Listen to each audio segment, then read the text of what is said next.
Chers membres des groupes, chers panafricanistes, chers afrocentristes, chers Afrique, chers Tchadiens, sachez qu'en ces heures graves où Itno Déby, adoubé par la France, placé par la France au Tchad, lui-même un assassin de son propre père, d'accord, ce jeune garçon qui a lui-même assassiné son propre père, d'accord, est en train d'assassiner maintenant la jeunesse tchadienne. Nous avons vu plus d'une centaine de morts au Tchad, d'accord, tués par des militaires tchadiens, d'accord, qui ont reçu l'ordre de ce jeune garçon Itno Déby pour aller tuer la jeunesse tchadienne qui veut se rebeller. La jeunesse tchadienne dit non à la France et on l'a vu dans les derniers mois où les intérêts français ont été attaqués parce que la jeunesse tchadienne a compris que le problème du Tchad c'est la France.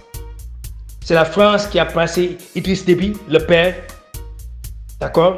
Et le père Idriss Déby, lui-même, il avait quelquefois des relents de dignité en voulant lui-même se rebeller contre la France et il en a fait plusieurs discours dans lesquels, je peux citer, c'est lui qui disait que la liberté ne se donne pas, elle s'arrache.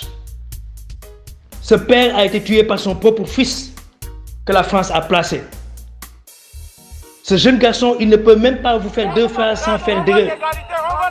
Et c'est lui qui dirige actuellement le Tchad. Si le Mali essaye de se libérer, oui, Macron, faites des oreilles. Écoute la voix d'un enfant du pays. Aujourd'hui, si on est comme ça, c'est à cause de vous la France. Le bilan de cette manifestation violemment réprimée le Tchad par les forces de l'ordre est un pays stratégique militairement pour la France. Si je ne me trompe, c'est là où se trouve l'une des plus grandes bases militaires françaises. Ouais. Un pays occupé par la France, par des forces armées étrangères, est un pays occupé, est une colonie. Et le Tchad est l'une des plus grandes colonies françaises. Dirigé par un colon à la peau noire qui a lui-même assassiné son propre père, qu'on appelle Itno Déby, et qui veut empêcher la jeunesse africaine de prendre sa liberté.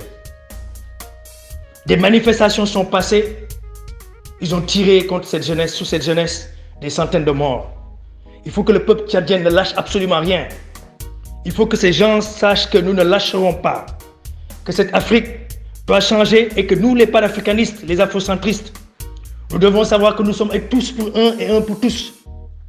Que si le Tchad se libère, c'est le Mali aussi qui s'est libéré. Parce que le Mali ne peut pas expulser ses forces d'occupation et qu'elles aillent se repositionner tout autour du Mali pour faire échouer le projet malien. Et le Tchad doit tomber. Le Tchad doit sortir de la coupole de la France.